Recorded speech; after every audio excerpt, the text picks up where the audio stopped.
Hello everyone, welcome to E Takshashila classes. तो भाई स्वागत है आप सभी लोगों का हमारे यूट्यूब चैनल के ऊपर। दोस्तों, आज की अगर मैं सेशन की बात करूं, आज हम बात करेंगे चीफ जस्टिस ऑफ इंडिया के बारे में कि कैसे उनको अपॉइंट किया जाता है, क्या उनका टेन्योर पीरियड होता है, कैसे उनका रिमूवल होता है। रिसेंट न्यूज में हमने देखा है कि इंडिया के 51st चीफ जस्टिस बने हैं संजीव खन्ना जी। इनसे पहले जो हमारे चीफ जस्टिस थे, 50th चीफ जस्टिस, वो थे डीवाई चंद्रचूड़ जी। ये अभी हमारे 51st चीफ जस्टिस बने हैं संजीव खन्ना। तो इनके बारे में अगर बात करेंगे हम कि इनको कैसे अपॉइंट किया गया है, कितना इनका टेन्योर होएगा, और अगर इंपीचमेंट करनी हो एक चीफ जस्टिस की, उसके लिए क्या प्रोसीजर को फॉलो करना पड़ेगा, क्वालिफिकेशन की भी यहां पे हम बात करेंगे। सबसे पहले बात करेंगे आर्टिकल 124 की। The constitution of India does not mention any procedure for appointing the CGI. हमारे कॉन्स्टिट्यूशन में कहीं पे भी मेंशन नहीं है procedure for appointing the CGI. CGI को अपॉइंट करने के लिए कोई भी प्रोसीजर हमारे कॉन्स्टिट्यूशन में नहीं दिया गया। आर्टिकल 124 क्लॉज 1 क्या बोल रहा है कॉन्स्टिट्यूशन का? यहां पे बोला जा रहा है there shall be a Supreme Court of India consisting a Chief Justice of India. Article 124 clause 1 बोल रहा है कि सुप्रीम कोर्ट होना चाहिए इंडिया में consisting of a Chief Justice of India. यहीं पे क्लॉज 2 आर्टिकल 124 का बोल रहा है कि दैट एवरी जज of the Supreme Court shall be appointed by the president. Supreme court का कोई भी जज, हर जज को कौन अपॉइंट करेगा? प्रेसिडेंट अपॉइंट करेगा। यहां पे पहली बात तो हमारे पास आ गई कि जो हमारे जजेस हैं उनको अपॉइंट कौन करेगा? प्रेसिडेंट उनको अपॉइंट करेगा।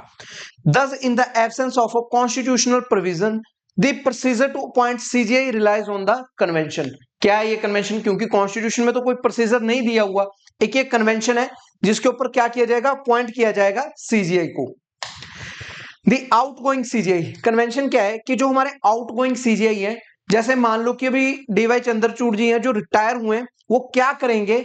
आउटगोइंग सीजीआई रेकमेंड करेंगे अपने सक्सेसर को, which is strictly based on सेनियोरिटी।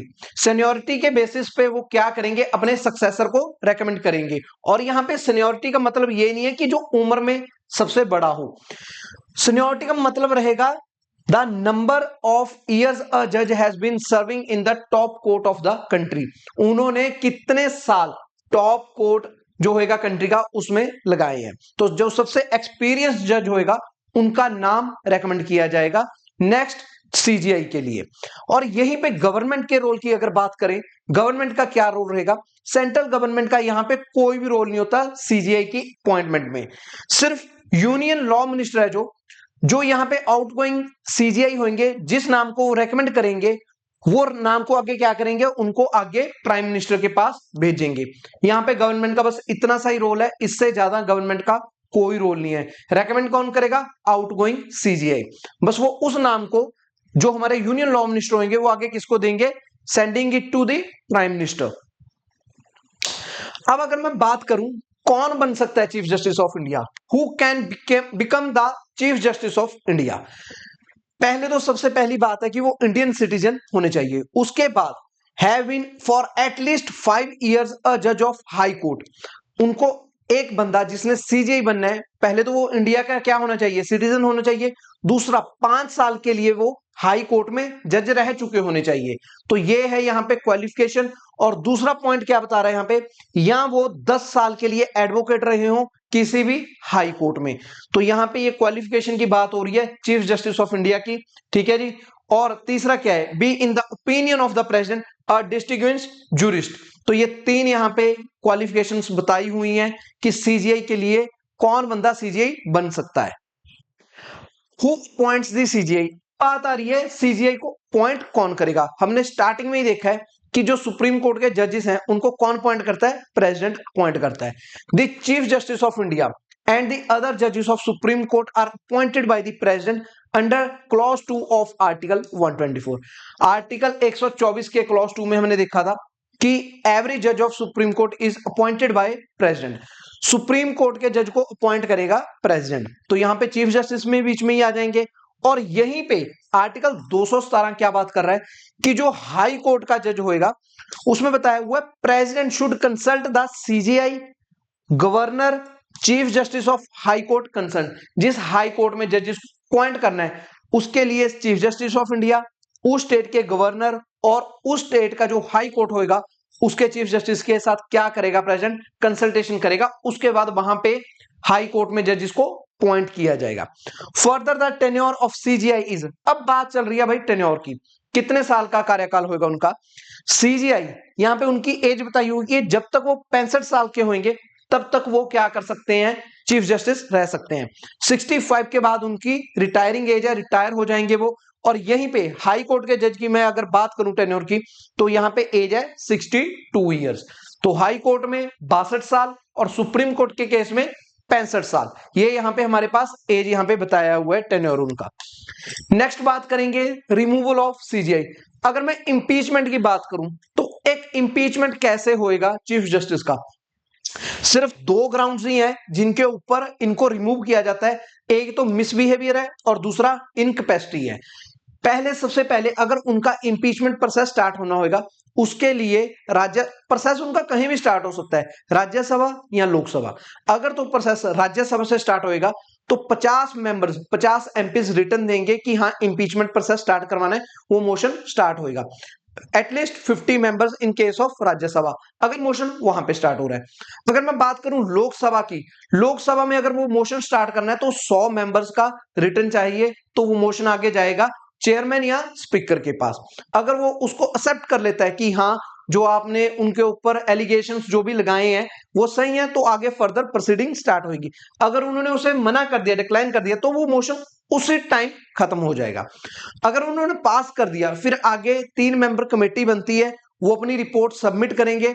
वो रिपोर्ट एक तो अगर चीफ जस्टिस के इंपीचमेंट है तो इनके पास जाएगी, अगर किसी जज के बारे में है तो उस जज के पास वो रिपोर्ट जाएगी, और साथ के साथ में वो रिपोर्ट किसके पास जाएगी, जो प्रिसीडिंग ऑफिसर होएगा हाउस का, राज्यसभा में चेयरमैन और लोकसभा में स्पीकर।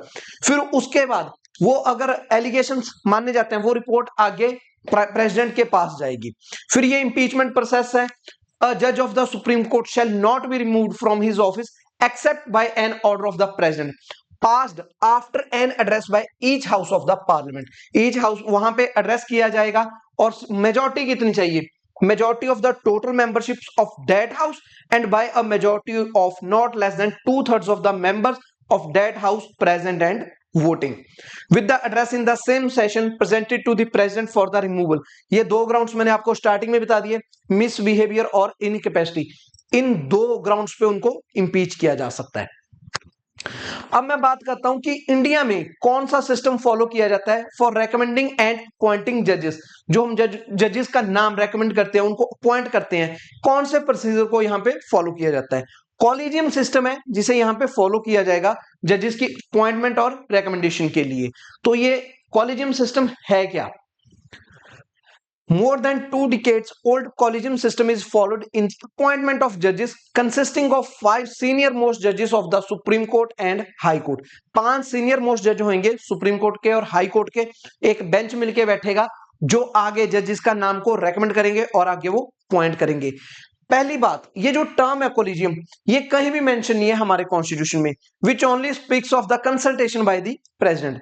जब वो कॉलेजियम सिस्टम बैठेगा, वो बेंच बैठेगा 5 जजों का, वो क्या करेंगे, नाम आगे कोई ना कोई नाम रेकमेंड करेंगे, तो गवर्नमेंट क्या करेगी, एक बैकग्राउंड इंक्वायरी चलाएगी जो नाम उनके द्वारा दिया गया है by the Intelligence Bureau at time from the name first suggested for appointment by the collegium.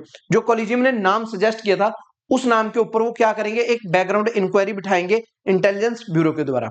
While the government can also raise objections, government objections भी रेज कर सकती है जो नाम उनके द्वारा रेकमेंड किया गया है, बट यहाँ पे कॉलेजियम की विल प्रिवेल कर देती है, तो इसमें कोई ज्यादा मैटर नहीं करता गवर्नमेंट का ऑब्जेक्शन जो होता है।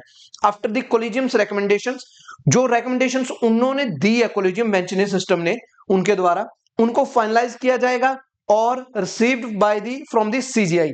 तो आगे वो नाम किसको दिया जाएगा, यूनियन लॉ मिनिस्टर को। फिर आगे वो रिकमेंडेशंस को किसको देगा, प्राइम मिनिस्टर को, जो एडवाइस करेगा प्रेसिडेंट को अपॉइंटमेंट के मैटर के ऊपर।